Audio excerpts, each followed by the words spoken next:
लासलगावसह येवल्यामध्ये कांद्याच्या दरात घसरण झाली आहे। कांद्याचा भाव 1000 रुपयांच्या आत आलाय। कांदा दरात घसरण झाल्याने शेतकरी संकटात। त्यामुळे सरकारने कांदा उत्पादकांना मदत करावी अशी मागणी केली जाते। नरेंद्र बटाव आमचे प्रतिनिधी, त्यांनी या कांदा उत्पादक शेतकऱ्यांसह बातचीत केली। महाराष्ट्रात आता शेतीला पूरक व्यवसाय म्हणून शेतकरी आता शेळीपालन व्यवसाय करताय। मात्र आपण बघितलं तर नाशिक जिल्ह्यातील येवला तालुक्यातील नगरसुल या गावामध्ये या तरुण शेतकऱ्याने अक्षरशः राजस्थानी शेळ्या गेल्या अनेक वर्षापासून आणून या ठिकाणी पालन करतोय आणि त्या माध्यमातून वेगवेगळ्या प्रकारचे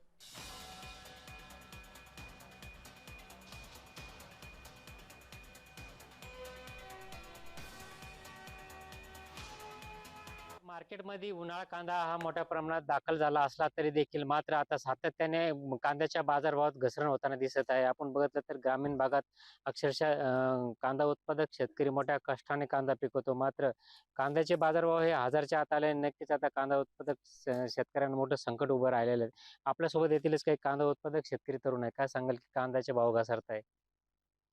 सरासरीपेक्षा कांद्याचं उत्पादन यावर्षी कमी आहे आणि उत्पादनासाठी खर्च खूप आहे. शासनाने किमान आता सध्या मार्केटमध्ये 500 ते 600 रुपये, 700 रुपयापर्यंत कांदा विकतोय. शासनानं किमान 1700 ते 2000 रुपयापर्यंत कांदा विकला पाहिजे, अशी आमची शासनाकडे मागणी आहे. कांद्याचे भाव सातत्याने घसरत आहे। या बाजार भावात सध्याचा खर्च सुद्धा निघत नाही। सरकारने कमीत कमी 1500 ते 2000 रुपये भाव द्यावा, नाही तर अनुदान काहीतरी जाहीर करावं, एवढी मागणी आमची। नरेंद्र बटाव, जे महाराष्ट्र न्यूज, येवला।